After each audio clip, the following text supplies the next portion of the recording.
Hello friends, আজকে আমি আরেকটা কাজ নিয়ে এসেছি। আলমারি পরিষ্কার করছি। দেখো, আমার আলমারিটার উপরে প্রচুর নোংরা হয়েছিল, ধুল জমেছিল। সবগুলোকে নামিয়ে ঝেড়ে পুছে উপরটায় আবার জায়গায় রেখে দিয়েছি। কিছুটা সামান আমার খারাপ ছিল, নোংরা জিনিস, সেসব আমি ফেলে দিয়েছি, যেটা খুবই একটা নোংরা হয়েছিল। আর দেখো, আলমারি পরিষ্কার না করলেও ভালো লাগে না, কেননা উপরটা ঝেড়েছি আর নিচটাও নোংরা হয়ে গিয়েছে। এখন ওটাকেও মুছে নিচ্ছি।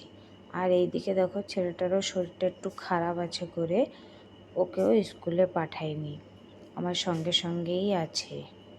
আর এই আলমারিটা আমাকে কে দিয়েছে জানো? আমার শ্বশুর দিয়েছে। আমার যখন প্রথম বিয়ে হয়েছিল তখনই আমার শ্বশুর এই আলমারিটাই আমাকে দিয়েছিল। আর বাড়িঘর একটু সাফ পরিষ্কার না থাকলে ভালো লাগে না। সবটাই না পারি, একটু একটু করে কিছু কিছু আমি করে নিই।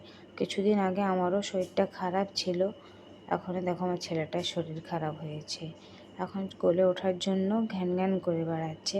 তা আমি ভেবেছি জলদি কাজটা সেরে নিয়ে ওকে নিব।